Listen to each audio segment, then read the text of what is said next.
Hello friends, UPSC Gurukul सहयोग हमारा मंजिल आपकी में आपका स्वागत है। दोस्तों, हम लोग यहाँ पे आए आज एक नई पहल के साथ ऑब्जेक्टिव मेला के साथ। मतलब इस सीरीज़ में हम लोग मुख्य रूप से ऑब्जेक्टिव प्रश्न डिस्कस करेंगे। जो भी डिस्कशन होगा वो ऑब्जेक्टिव प्रश्न का होगा। और इस वीडियो में फ़िलहाल वे सारे क्वेश्चंस यहाँ पे कलेक्ट करके लाए हुए हैं जो हमारे साथ अभी चैनल पे बने हुए थे। देखा होगा आप लोगों ने, कई प्रमुख युद्ध का हम लोगों ने डिस्कशंस काफ़ी डिटेल में विथ मैप हमने किया है। उन्हीं टॉपिक से रिलेटेड जो हमने कम्युनिटी पोस्ट पे अपने यूट्यूब चैनल पे कम्युनिटी पोस्ट में क्वेश्चंस ऑब्जेक्टिव डाले हुए थे, उन्हीं का कलेक्शन हम लोग यहाँ पर लेकर के आए और हमारे साथ बने रहिए। आज लगभग 45 क्वेश्चन ही यहाँ पर लेकर के हम लोग हैं आपके बीच, और आगे लगभग 50 क्वेश्चंस का कलेक्शंस एक साथ करके हम लोग डिस्कशन करने की कोशिश करेंगे। यहाँ पे आपको बता दूं कि इस जो सीरीज़ में ऑब्जेक्टिव मेला जो सीरीज़ है, इस सीरीज़ में हम लोग क्या करेंगे, हर एक रविवार को जो हमारे चैनल पे कम्युनिटी पोस्ट डाले हुए क्वेश्चंस थे उनका कलेक्शन लेकर के हम लोग डिस्कशंस करेंगे, और ज़रूरत पड़ी तो बीच बीच में अन्य ऑब्जेक्टिव प्रश्न भी इसी सीरीज़ में हम लोग ऐड करके डिस्कस करते चलेंगे। तो चलिए डायरेक्ट डिस्कशंस में देखते हैं हमारे बीच क्या महत्वपूर्ण क्वेश्चंस हैं। तो सबसे पहली बात यहाँ पे हम लोग देखते हैं, पहला क्वेश्चन है सन 1845-46 में क्या सन 1845-46 में प्रथम आंग्ल सिख युद्ध में अंग्रेज की तरफ से किसने नेतृत्व किया था। तो प्रथम आंग्ल सिख, तो यहाँ पे ऑप्शन है, देख लीजिए। ए ऑप्शन है नेपियर, बी है डलहौजी, सी है गॉफ और डी है मैकेंजी। तो इसमें सी ऑप्शन सही हो जाएगा। गॉफ ने नेतृत्व किया था इस ऑप्शन के अनुसार। एक्चुअली इस समय आंग्ल सिख युद्ध जो प्रथम हुआ था 1845-46 में, उस समय यहाँ पे जो गवर्नर थे वो थे लॉर्ड हार्डिंग प्रथम। लॉर्ड हार्डिंग प्रथम थे, लेकिन इनका इस युद्ध में नेतृत्व जो किया था वो किया था गॉफ ने। तो ऑप्शन सही हो जाएगा सी, गॉफ। चलते हैं अगले प्रश्न पे। यहाँ पे देख लीजिए अगला प्रश्न क्या है हमारे बीच में। यहाँ पे है, किस संधि के उल्लंघन के कारण प्रथम आंग्ल सिख युद्ध 1845-46 हुआ था। तो एक्चुअली यहाँ पे ऑप्शन में देख लीजिए, पहला है लाहौर की संधि, दूसरा है अमृतसर की संधि, तीसरा वेरावल की संधि और चौथा है पेशावर की संधि। ऑप्शन डी पेशावर की संधि। तो यहाँ पे ऑप्शन सही हो जाएगा अमृतसर की संधि। अमृतसर की संधि का उल्लंघन करने के बाद जो है ये प्रथम आंग्ल सिख युद्ध हुआ था। इसमें अमृतसर की संधि जो हुई थी वो 25 अप्रैल 1809 को हुई थी। 25 अप्रैल 1809 को।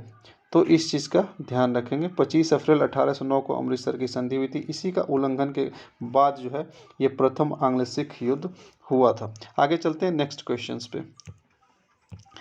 देखिए यहाँ पे क्या है, द्वितीय आंग्ल सिख युद्ध 1848-49 के समय गवर्नर कौन थे। तो द्वितीय आंग्ल सिख युद्ध जब हुए थे तो गवर्नर वहाँ पे कौन थे, यहाँ पे देख लीजिए। पहला ऑप्शन है हार्डिंग प्रथम, दूसरा है जॉन नेपियर, तीसरा है डलहौजी, चौथा है चार्ल्स गॉफ। तो द्वितीय आंग्ल सिख युद्ध जब हुआ था 1848-49 में, तो यहाँ पे गवर्नर थे डलहौजी। कौन थे, डलहौजी। ये सही आंसर हो जाएगा डलहौजी। आगे चलते हैं अगले क्वेश्चन पे। यहाँ पे देख लीजिए, यहाँ पे है 13 जनवरी 1849 को गवर्नर डलहौजी के समय, कब, 13 जनवरी 1849 को गवर्नर डलहौजी के समय सिख शेर सिंह और ब्रिटिश गॉफ के बीच, किसके बीच, शेर सिंह और गॉफ के बीच अनिर्णित युद्ध, एक युद्ध हुआ था जो कि अनिर्णित था। तो कौन हुआ था, वह युद्ध हुआ था, यहाँ पे देख लीजिए, वो चिलियावाला का युद्ध हुआ था।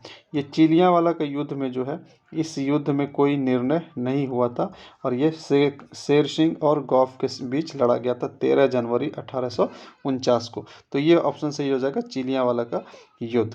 आगे चलते हैं अगले क्वेश्चंस पे। यहाँ पे देख लेते हैं महालवाड़ी प्रथा, कुछ अलग क्वेश्चंस भी हैं यहाँ पे जिसका डिस्कशन आगे हम लोग वीडियो में भी कर लिया करेंगे। तो महालवाड़ी प्रथा 1822 में 30% ब्रिटिश भारतीय भूभाग पर किसने लगाया था। तो महालवाड़ी प्रथा 1822 में लगभग 30% ब्रिटिश भारतीय भूभाग पर किसने लगाया था। तो महालवाड़ी प्रथा लगाया था यहाँ पे हॉल्ट मैकेंजी ने। किसने लगाया था, हॉल्ट मैकेंजी ने। यहाँ ये सही हो जाएगा हॉल्ट मैकेंजी। आगे अगले क्वेश्चन पे चलते हैं दोस्तों। यहाँ पे देखिए क्या है, निम्नलिखित में कौन मिलान गलत मिलान है। तो यहाँ गलत कौन है? पहला देखिए, जमींदारी प्रथा जो कि 1793 में शुरू हुआ था, लगभग 19% ब्रिटिश भारतीय क्षेत्र पर लगा था और कॉर्नवालिस ने लगाया था, ये सही है। दूसरा, महलवाड़ी प्रथा जो है अभी हमने देखा कि 1822 में लगभग 30% क्षेत्र पर मैकेंजी ने लगाया था, ये भी सही है। रैयतवाड़ी प्रथा जो है 1820 में लगभग 51% ब्रिटिश क्षेत्र पर लगा था और उस समय लगाया था मुनरो ने। तो और ठेकेदारी प्रथा जो है 1772 में वॉरेन हेस्टिंग के द्वारा लगाया था। तो चारों ऑप्शन सही है, तो ऑप्शन यहाँ पे क्या हो जाएगा सही? सी, 1 2 3 4 इसमें सही। सॉरी, यहाँ पे क्वेश्चन पूछा कौन गलत है, गलत कौन है? तो यहाँ पे आपका आंसर हो जाएगा गलत में ये इनमें से कोई नहीं, सभी सही है, इनमें से कोई नहीं जो होगा आंसर इसका सही होगा। अगले क्वेश्चंस पे हम लोग चलते हैं दोस्तों। यहाँ पे देखते हैं क्या है अगला क्वेश्चन हमारे बीच। यहाँ पे लॉर्ड हेस्टिंग और भीमसेन थापा के बीच आंग्ल नेपाल युद्ध जो 1814 से 16 में हुआ था से संबंधित युद्ध है। तो आंग्ल नेपाल युद्ध से संबंधित कौन सा युद्ध हो जाएगा? यहाँ पे ऑप्शन आपके पास है यांडबू का युद्ध, नलपानी का युद्ध, सुगौली का युद्ध और संगोला का युद्ध। तो यहाँ पे सही ऑप्शन हो जाएगा नलपानी का युद्ध जो है ये हुआ था, नलपानी का युद्ध भीमसेन थापा और लॉर्ड हेस्टिंग के बीच आंग्ल नेपाल युद्ध में नलपानी का युद्ध सही ऑप्शन हो जाएगा। अगले क्वेश्चंस पे चलते हैं हम लोग। यहाँ पे क्या है देखिए, गोरखा युद्ध जो आंग्ल नेपाल युद्ध को ही गोरखा युद्ध बोला जाता है, 1814 के समय बंगाल गवर्नर जनरल कौन था? तो ऑप्शन यहाँ पे हार्डिंग प्रथम है, लॉर्ड हेस्टिंग है, डलहौजी है और वॉरेन हेस्टिंग है। तो यहाँ पे सही आंसर हो जाएगा लॉर्ड हेस्टिंग, जो गोरखा युद्ध आंग्ल नेपाल युद्ध हुआ था 1814 से 16 के बीच में। लॉर्ड हेस्टिंग यहाँ पे उस समय बंगाल के गवर्नर जनरल थे। सही ऑप्शन हो जाएगा लॉर्ड हेस्टिंग। आगे चलते हैं नेक्स्ट क्वेश्चन पे। यहाँ पे देख लीजिए, सॉरी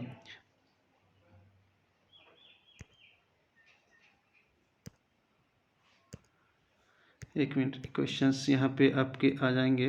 कितने नंबर पे थे? यहाँ पे थे हम लोग। अगले क्वेश्चंस पे हम लोग चल लेते हैं। तो यहाँ पे आपका नेक्स्ट क्वेश्चन हो जाएगा, ये देखिए, 4 मार्च 1816 वाली सुगौली की संधि, मतलब सुगौली की संधि हुई थी 4 मार्च 1816 को। सुगौली की संधि का नाम बदलकर कब सतत शांति और मैत्री संधि कर दी गई थी? तो 4 मार्च 1816 को सुगौली की संधि हुई थी, जो कि नेपाल युद्ध का, इससे नेपाल युद्ध खत्म हो गया था।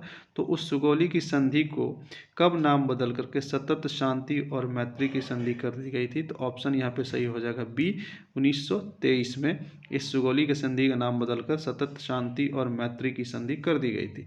आगे चलते हैं नेक्स्ट क्वेश्चंस पे। यहाँ पे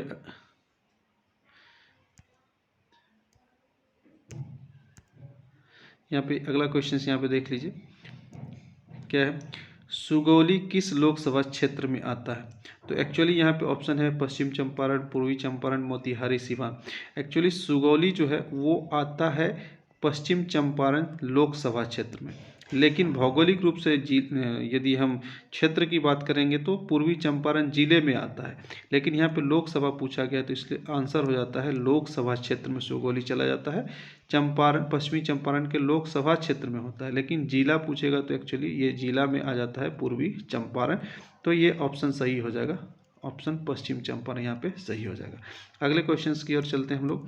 यहाँ पे देख लेते हैं क्या है, सुगौली की संधि कब लेखबद्ध हुआ था? मतलब सुगौली की संधि जो हुई थी वो तो हुई थी अपना, यहाँ सुगौली की संधि अनुमोदन हुआ था उसका 1816 में, ठीक है।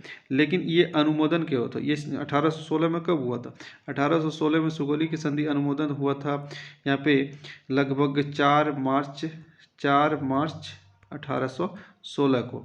लेकिन यहाँ पे लेखबद्ध हुआ था, ये लेखबद्ध हुआ था, यहाँ पे ऑप्शन है आपके पास 2 मार्च 1815, 2 दिसंबर 1816, 4 मार्च 1816 और 2 दिसंबर 1815। तो ये लेखबद्ध हो गया था 2 दिसंबर 1815 को, लेकिन इसका अनुमोदन हुआ था, सुगौली की संधि का अनुमोदन 4 मार्च 1816 को। तो ऑप्शन यहाँ पे डी हो जाएगा सही आंसर। अगले क्वेश्चंस पे चलते हैं। यहाँ पे क्या है, निम्न में से किसका संबंध गोरखा युद्ध 1816 से 1416 से नहीं है? तो गोरखा युद्ध 18 से 1416 में हुआ था, तो किसका संबंध नहीं है? तो कलांग किला हमला इससे संबंधित था, जैतक का युद्ध भी इससे संबंधित था, रामनगर का इससे संबंधित नहीं था, नलपानी का युद्ध भी संबंधित था। तो ये रामनगर का युद्ध जो है ये सही ऑप्शन हो जाएगा। ये हुआ था एक्चुअली में, ये रामनगर का युद्ध आंग्ल सिख युद्ध से संबंधित है, गोरखा युद्ध से नहीं, नेपाल युद्ध से संबंधित नहीं है। तो ऑप्शन यहाँ पे हो जाएगा सही कौन, सी, रामनगर का युद्ध। अगले क्वेश्चन पे चलते हैं। क्या है, किन दो नदियों के बीच नेपाल सीमा निर्धारण सुगौली की संधि 4 मार्च 1816 द्वारा हुआ था? तो नेपाल सीमा का निर्धारण जो हुआ था, यहाँ पे ऑप्शन सही हो जाएगा महाकाली नदी और मेची नदी के बीच में। क्या है, महाकाली नदी और मेची नदी के बीच में ये सारा सीमा निर्धारण हुआ था। इन सभी क्वेश्चंस का जो डिटेल डिस्कशन है हमारे प्ले लिस्ट में आप लोग चले जाइएगा, उसमें मॉडर्न हिस्ट्री का एक सेक्शन बना हुआ है जिसमें कि इन सभी क्वेश्चंस का जो है पूरा डिटेल डिस्कशन विथ मैप किया गया है। तो वहाँ पे आप हम लोग के चैनल पे जा करके देख सकते हैं। अगले क्वेश्चन पे चलते हैं। महाकाली नदी के बाद क्या है, गोरखा युद्ध में नेपाल अपना लगभग कितना हिस्सा ब्रिटिश को सौंपा था? गोरखा युद्ध में नेपाल अपना लगभग कितना हिस्सा ब्रिटिश को सौंपा था? तो यहाँ पर ऑप्शन है आधा हिस्सा, 2/3, 1/3, 1/4। तो ऑप्शन यहाँ पे सही हो जाएगा सी, 1/3 हिस्सा सुगौली की संधि के तहत ये सौंप दिया था ब्रिटिश को, कौन, नेपाल। तो ऑप्शन हो जाएगा सी सही आंसर। अगले क्वेश्चन पे चलते हैं। यहाँ पे क्या है, आंग्ल तिब्बत युद्ध 1903-4 से किसका संबंध नहीं है? तो आंग्ल तिब्बत युद्ध हुआ था 1903-4 में, इसमें किसका संबंध नहीं है? ये मेजर मैकडोनाल्ड का संबंध था, कर्नल यंग हस्बैंड का तो संबंध था, ये दोनों नेतृत्व किया था। 13वां दलाई लामा जो तिब्बत की तरफ से ये भी नेतृत्व किया था। तो इसमें लॉर्ड हार्डिंग द्वितीय, ये ऑप्शन इसका हो जाएगा सही। क्या हो जाएगा सही? ये ऑप्शन हो जाएगा डी ऑप्शन हो जाएगा सही, यहाँ पे सही आंसर। लॉर्ड हार्डिंग द्वितीय का इससे संबंध नहीं था। अगले क्वेश्चन पे चलते हैं। अगला क्वेश्चन क्या है, यहाँ पे देख लीजिए। 1903-4 आंग्ल तिब्बत युद्ध के समय वायसराय कौन था? तो आंग्ल तिब्बत युद्ध के समय वायसराय कौन होगा 1903-4 के समय? ये कर्जन हो जाएगा। क्यों? कर्जन का कार्यकाल जो था, लॉर्ड कर्जन का कार्यकाल 1899 से लेके 1905 तक था। तो ये इसके कार्यकाल का समय है, तो इसलिए आंसर सही हो जाएगा लॉर्ड कर्जन, आंग्ल तिब्बत युद्ध से संबंधित है। आगे चलते हैं नेक्स्ट क्वेश्चन पे। पोटाला पैलेस में लहासा की संधि कब हुई थी? तो लहासा की संधि से आंग्ल तिब्बत युद्ध खत्म हो गया था। तो लहासा की संधि कहाँ हुई थी? पोटाला पैलेस में। तो ये लहासा की संधि हुई थी, यहाँ पे ऑप्शन है आपके पास 7 अक्टूबर 1903, 7 सितंबर 1904, 7 दिसंबर 1905 और 7 जनवरी 1904। तो ऑप्शन यहाँ पे सही हो जाएगा 7 सितंबर 1904।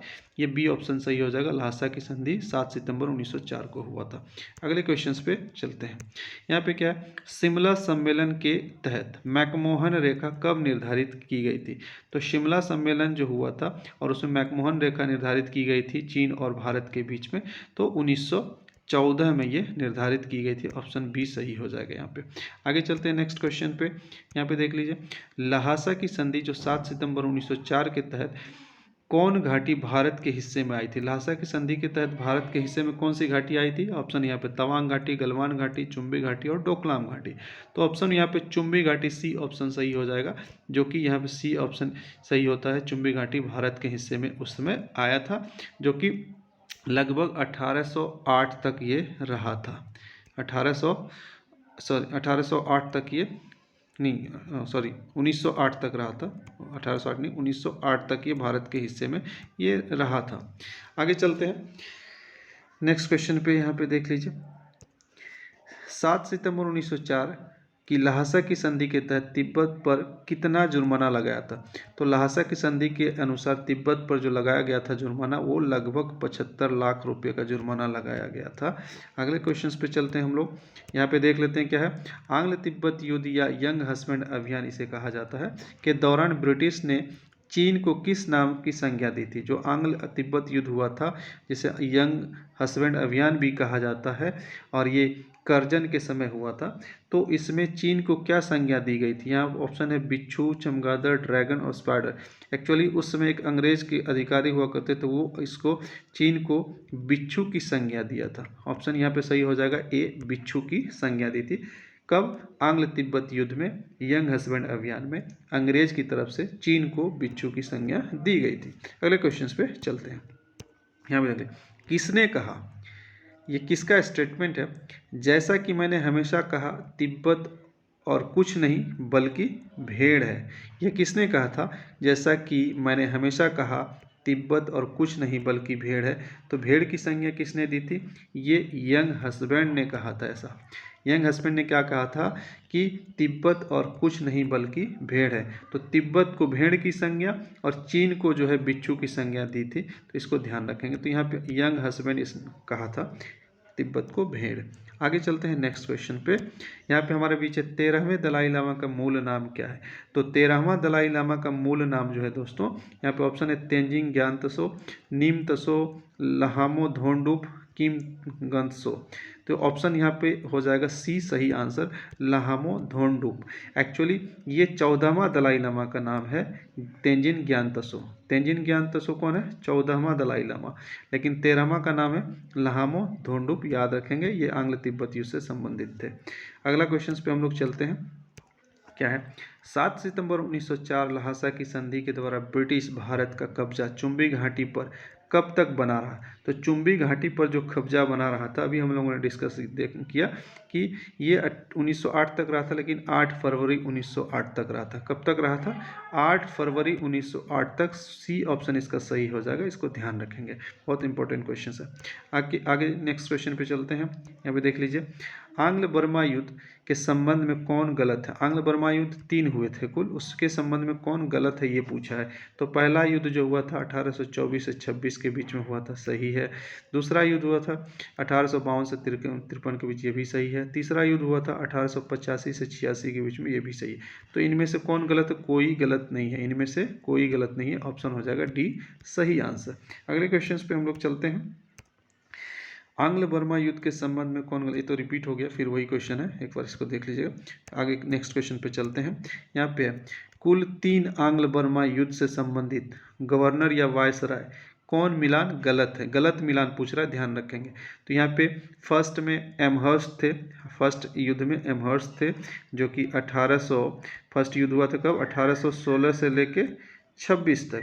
दूसरा कब हुआ था? सेकेंड युद्ध 1852 से लेके 53 तक। और तीसरा युद्ध हुआ था 1885 से लेकर 1886 के बीच में। ये 3 युद्ध लड़े गए थे, जैसा कि हमने अभी पीछे देखा भी है, जैसा कि यहाँ पे देख पा रहे हैं 1885-86। तो इस हिसाब से इसमें पूछा है कौन गलत मिलान है। तो एमहर्स्ट जो है फर्स्ट युद्ध के समय थे, डलहौजी सेकेंड युद्ध में थे, और डफरिन जो थे यहाँ पे डफरिन तृतीय युद्ध में। तो एमहर्स्ट, डलहौजी और डफरिन तीनों आंग्ल बर्मा युद्ध से संबंधित, ये सही आंसर हो जाएगा। सभी मिलान यहाँ पे सत्य हो जाएगा, ऑप्शन ये वाला सही हो जाएगा। सभी मिलान सत्य हैं, गलत कोई नहीं है, सभी मिलान सही है। अगले क्वेश्चन पे चलते हैं। यहाँ पे क्या है? यांडुबू की संधि 24 फरवरी 1826 का संबंध किस आंग्ल बर्मा युद्ध से है? तो यांडुबू की संधि का संबंध जो है फर्स्ट आंग्ल बर्मा युद्ध से है। ये यांडुबू की संधि से ही फर्स्ट आंग्ल बर्मा युद्ध खत्म हुआ था, ऑप्शन ए सही हो जाएगा, यहाँ पे ध्यान रखेंगे। अगला क्वेश्चन पे हम लोग देखते हैं क्या है। प्रथम आंग्ल बर्मा युद्ध 1824-26 के दौरान अर्ल ऑफ, या क्या है, अर्ल ऑफ अराकान की उपाधि किसने ली थी? तो अर्ल ऑफ अराकान की उपाधि फर्स्ट आंग्ल बर्मा युद्ध से संबंधित एमहर्स्ट है, तो इसी ने लिया था अर्ल ऑफ अराकान की उपाधि, ये सही आंसर हो जाएगा। अगले क्वेश्चन पे हम लोग चलते हैं। यहाँ पे देख लीजिए, इनमें कौन गलत मिलान है? तो संदर्भ क्या है? आंग्ल बर्मा युद्ध में। वहाँ पे वायसराय और गवर्नर थे यहाँ पे तिब्बत की तरफ से। तो फर्स्ट में था महाबुंदेला, ये महाबुंदेला है, सही ऑप्शन सही है ये। सेकेंड में हो गया, सेकेंड युद्ध में क्या था? थारावादी, ये भी सही है।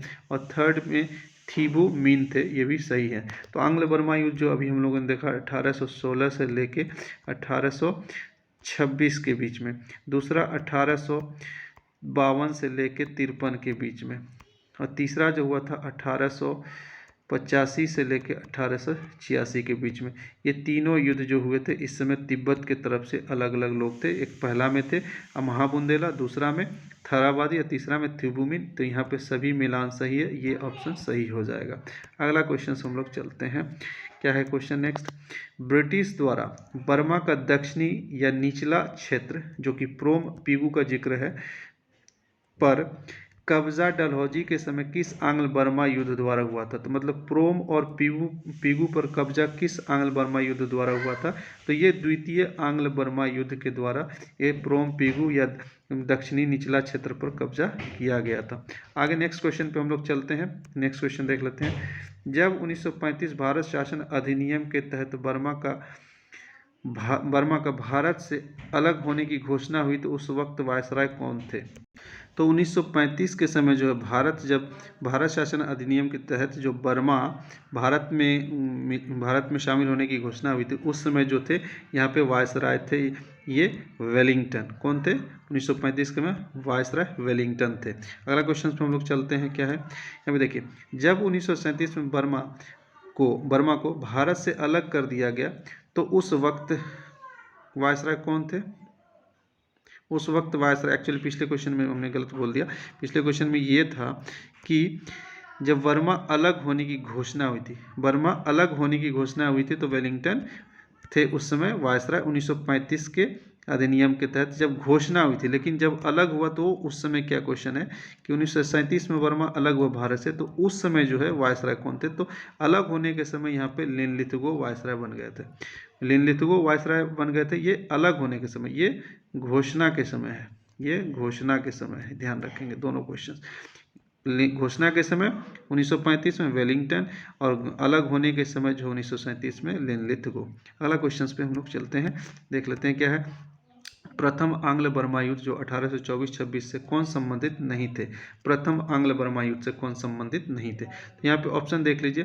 सर आर्कीबाल्ड कैंपबेल ये संबंधित थे, महाबुंदेला भी संबंधित थे, महानिम्यो भी संबंधित थे, लैम्बर्ट इससे संबंधित नहीं थे। लैम्बर्ट सेकेंड आंग्ल बर्मा युद्ध से संबंधित थे, जो लैम्बर्ट अभियान चलाया था करजन के निर्देश पे। अगले क्वेश्चन पे चलते हैं। सेकेंड आंग्ल बर्मा युद्ध 52-53 से कौन संबंधित नहीं थे? सेकेंड आंग्ल बर्मा युद्ध से कौन संबंधित नहीं थे? तो हेनरी गॉडविन संबंधित थे, लैम्बर्ट संबंधित थे, थाराबादी भी संबंधित थे, पागनमिन भी संबंधित थे। ये तिब्बत की तरफ से और ये अंग्रेज की तरफ से, ये चारों संबंधित थे। तो यहाँ पे ऑप्शन हो जाएगा सर्व कैंपबेल। सर्व कैंपबेल का संबंध था फर्स्ट से, किससे? फर्स्ट आंग्ल बर्मा युद्ध से कैंपबेल का संबंध था। अगले क्वेश्चन, तो यहाँ पर आंसर सही हो जाएगा ई, नहीं पूछा है इसलिए ऑप्शन हो जाएगा ई। तो अगले क्वेश्चंस पे हम लोग चलते हैं। यहाँ पे देख लेते हैं क्या है हमारे बीच। ये है थर्ड आंग्ल बर्मा युद्ध 14 दिनों वाला जो हुआ था से कौन नहीं जुड़े थे? थर्ड आंग्ल बर्मा युद्ध से कौन नहीं जुड़े थे? तो यहाँ पे देख लीजिए कौन नहीं जुड़े थे थर्ड में। तो हैरी पेंडरगेस्ट है पहला, थीबोमिन जुड़े हुए थे, डफरिन भी जुड़े हुए थे। ये तीनों जुड़े हुए थे किससे? थर्ड से। डलहौजी जो है इससे नहीं जुड़े थे, डलहौजी सेकेंड आंग्ल बर्मा युद्ध से जुड़े थे। इस चीज़ को ध्यान रखेंगे, आंग्ल बर्मा युद्ध में डलहौजी थे सेकेंड से। तो ऑप्शन यहाँ पे पूछा है नहीं, तो ऑप्शन हो जाएगा डलहौजी नहीं जुड़े थे, डी सही आंसर हो जाएगा। अगले क्वेश्चन पे यहाँ पे चलते हैं। ये क्या है? सिंध विजय किस युद्ध का परिणाम था? यहाँ पे मिस्टेक हो गया टाइपिंग में, लेकिन लिखा है क्वेश्चन सिंध विजय किस युद्ध का परिणाम था? तो ये फर्स्ट आंग्ल अफगान युद्ध जो हुआ था उसी का ये परिणाम था। अंत में क्या हुआ? सिंध विजय कर लिया गया था 1843 में। कब? 1843 अगस्त 1843 में सिंध विजय कर लिया गया था। किसके द्वारा? एलन बोरो के द्वारा, एलन बोरो के द्वारा ये सिंध विजय कर लिया गया था 1843 में। सही आंसर हो जाएगा फर्स्ट आंग्ल अफगान युद्ध का परिणाम था सिंध विजय। अगले क्वेश्चंस पे हम लोग चलते हैं। यहाँ पे क्या है? 1879 गंडमक की संधि संबंधित है। तो गंडमक की संधि 1879 वाला किससे संबंधित होगा? तो गंडमक की संधि जो है संबंधित है सेकेंड आंग्ल अफगान युद्ध से, क्योंकि सेकेंड आंग्ल अफगान युद्ध जो लड़ा गया था ये लड़ा गया था 1878 से लेकर के 80 के बीच में लीटन के समय। तो ये 79 का काल है गंडमक की संधि, तो सेकेंड आंग्ल अफगान युद्ध सही हो जाएगा, ऑप्शन बी। यहाँ पे आगे नेक्स्ट क्वेश्चन पे चलते हैं। कौन सा है? निम्न में कौन मिलान गलत है? गलत मिलान पूछा है। तो क्या है यहाँ पे? फर्स्ट आंग्ल अफगान युद्ध 1839-42 सही है, सेकेंड आंग्ल अफगान युद्ध 1878-80 ये भी सही है, थर्ड आंग्ल अफगान युद्ध 1819-22 सही है। एक्चुअली ये युद्ध हुआ तो 1919 में ही, लेकिन 22 में चूंकि अफगान पूर्ण रूप से ब्रिटिश के साथ संघर्ष खत्म हो जाता है तो ये 22 तक गिना जाता है। तो यहाँ सही आंसर हो जाएगा ऑप्शन डी, इनमें से कोई नहीं। कौन गलत है? तो कोई नहीं गलत है, सभी सही है। यहाँ पे नेक्स्ट क्वेश्चन पे चलते नेक्स्ट क्वेश्चन पे चलते हैं दोस्तों। यहाँ पे देखते हैं क्या है। अफगान के प्रति आक्रामक नीति किसने अपनाई थी? अफगान के प्रति आक्रामक नीति किसने अपनाई थी? ऑप्शन है रिपन, लीटन, मेयो, ऑकलैंड। तो आक्रामक नीति यदि पूछेगा अफगान के तरफ, अफगान के प्रति, तो ऑप्शन हो जाएगा लीटन सही आंसर। लेकिन यहाँ पे एक चीज़ ध्यान रखेंगे, ऑकलैंड जो है ये अग्रगामी नीति अपनाया था। अग्रगामी नीति, एक सेकेंड, अग्रगामी नीति यदि पूछेगा तो अग्रगामी नीति है ऑकलैंड का, लेकिन अफगान के प्रति आक्रामक नीति है लीटन का। तो ऑप्शन सही हो जाएगा यहाँ पे बी। ध्यान रखेंगे इन दोनों क्वेश्चंस को, बहुत ही इंपॉर्टेंट है। तो लीटन ने जो किया था वो क्या था? आक्रामक नीति, और ऑकलैंड ने जो किया था अग्रगामी नीति। अगले क्वेश्चंस पे चलते हैं। यहाँ पे आंग्ल अफगान युद्ध से पूर्व 1831 में किस ब्रिटिश व्यक्ति को जासूसी हेतु अफगानिस्तान भेजा था? तो आंग्ल अफगान युद्ध से पहले जासूसी के लिए अलेक्जेंडर बर्न्स को भेजा गया था। ये ए ऑप्शन सही हो जाएगा यहाँ पे, अलेक्जेंडर बर्न्स। अगला क्वेश्चन पे हम लोग चलते हैं, देख लीजिए। सुरेंद्रनाथ बनर्जी ने किस आंग्ल अफगान युद्ध को विशुद्ध आक्रमण की संज्ञा दी थी? विशुद्ध आक्रमण की संज्ञा सुरेंद्रनाथ बनर्जी ने सेकेंड आंग्ल अफगान युद्ध को दिया था, जो कि सेकेंड आंग्ल अफगान युद्ध लड़ा गया था लीटन के समय 1878 से लेके 80 के बीच में। इसको ध्यान रखना है। आगे नेक्स्ट क्वेश्चन पे हम लोग चलते हैं। यहाँ पे क्या है? 1838 में अफगान युद्ध के पूर्व त्रिपक्षीय संधि में कौन शामिल नहीं था? तो अफगान युद्ध से पूर्व एक संधि हुई थी, त्रिपक्षीय संधि बनाया था, तो इसमें कौन शामिल नहीं था? तो देखिए, ऑकलैंड शामिल था, राजा रंजीत सिंह जो पंजाब के शासक थे वो शामिल थे, और शाह शुजा जो अफगानिस्तान के, तीनों शामिल थे त्रिगुट में, त्रिपक्षीय संधि में। यहाँ पे ऑप्शन लीटन आंसर सही हो जाएगा। लीटन इसमें शामिल नहीं था क्योंकि नहीं पूछा है, तो लीटन सही आंसर हो जाएगा। अगले क्वेश्चन पे हम लोग चलते हैं, क्या है देख लेते हैं। कुल 3 आंग्ल बर्मा युद्धों से कौन संबंधित नहीं थे? आंग्ल बर्मा युद्ध 3 हुए थे, उससे कौन संबंधित नहीं थे? यहाँ पर ऑप्शन है लॉर्ड हेस्टिंग, एमहर्स्ट, डलहौजी और डफरिन। तो यहाँ पे लॉर्ड हेस्टिंग जो है एक्चुअली संबंधित नहीं थे, क्योंकि लॉर्ड हेस्टिंग तो नेपाल युद्ध में संबंधित थे, आंग्ल नेपाल युद्ध से। तो ऑप्शन हो जाएगा ए सही आंसर। एमहर्स्ट तो फर्स्ट में था, ये डलहौजी सेकेंड में था, और डफरिन थर्ड में था। आंग्ल बर्मा युद्ध में ये तीनों संबंधित थे, तो ऑप्शन सही हो जाएगा ए यहाँ पे सही आंसर। लॉर्ड हेस्टिंग संबंधित आंग्ल बर्मा युद्ध से नहीं थे, वो नेपाल युद्ध से थे।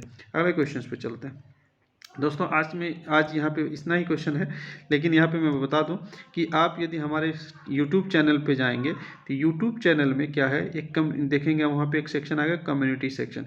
उस कम्युनिटी सेक्शन पे आप जब क्लिक करेंगे जाएंगे तो उसमें तमाम क्वेश्चंस नीचे स्क्रॉल करके देखिए, तमाम क्वेश्चंस यहाँ पे ऑब्जेक्टिव हम लोग लगातार डालते रहते हैं, और वे सारे ऑब्जेक्टिव क्वेश्चन होते हैं जो आपके एग्जाम पॉइंट ऑफ व्यू से बहुत महत्वपूर्ण हो जाते हैं, और जो हम लोग खास करके अपने चैनल पर वीडियो में डिस्कस करते हैं, डिटेल डिस्कशन, उससे संबंधित कुछ ऑब्जेक्टिव क्वेश्चन जो महत्वपूर्ण हो जाते हैं उसको हम लोग लेकर के यहाँ पे आते हैं। तो दोस्तों इस वीडियो में आज इतना ही। अगले वीडियो में मिलते हैं फिर बहुत ही महत्वपूर्ण तथ्य के साथ आपके बीच, मॉडर्न हिस्ट्री के कुछ महत्वपूर्ण तथ्य लेकर के फिर आएंगे।